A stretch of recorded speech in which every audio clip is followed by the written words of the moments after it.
Say good morning to Facebook. Say good morning. This is Mac. Mac's joining us on Follow Up Friday. Our puppy stage is really coming out, huh? Yeah. How is everybody? Hope you guys had a great week. I've had a great week. A little busy now all of a sudden with new little member. You gonna behave or you can go play. So today, yard for sale, not yard sale. I'm sitting out here at my daughter's little gnome garden, and I think it's kind of interesting. People don't think about. So I wanted to talk to you about today. We're in middle of summer here in Pennsylvania, and when people sell their house, we've talked about things, to get ready when you're selling your house, what's important, what are people looking for. So how about your yard for sale, not yard sale?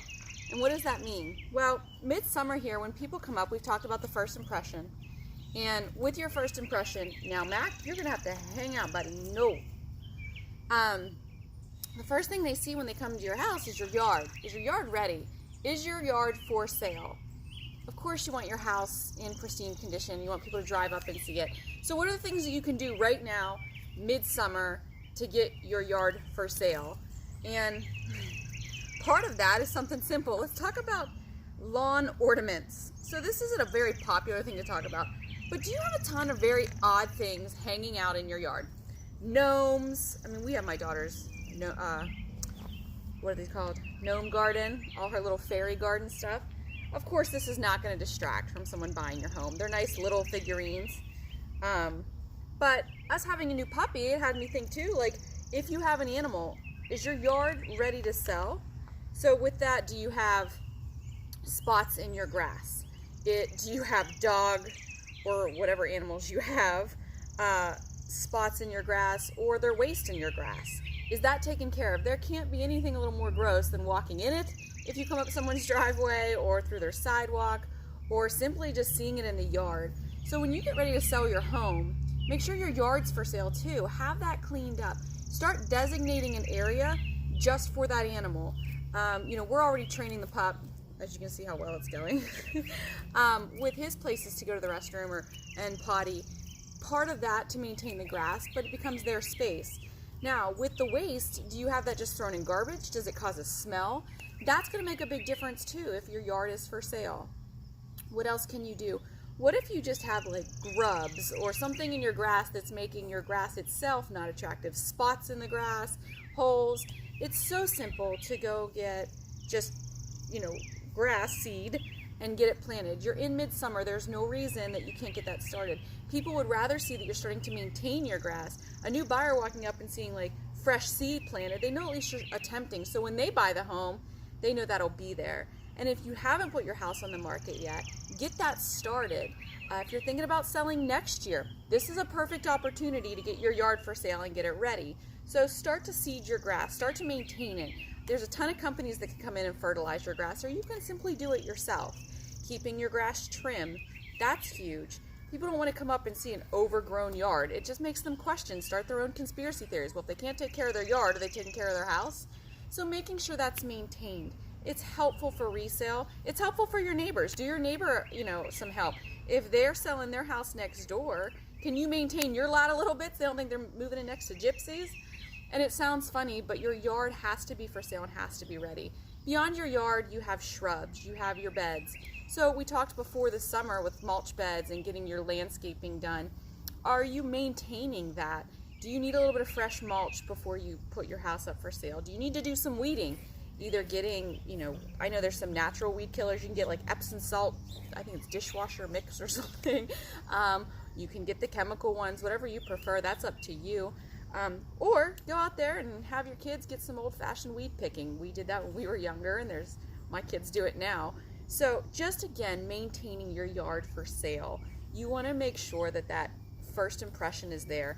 And again, if you're not ready to sell this year, how about for next year? Getting it ready now. You want to have it maintained before fall and winter hits, because then when next summer comes or spring, you have that base started. It's a perfect time in the middle of the summer to get that started.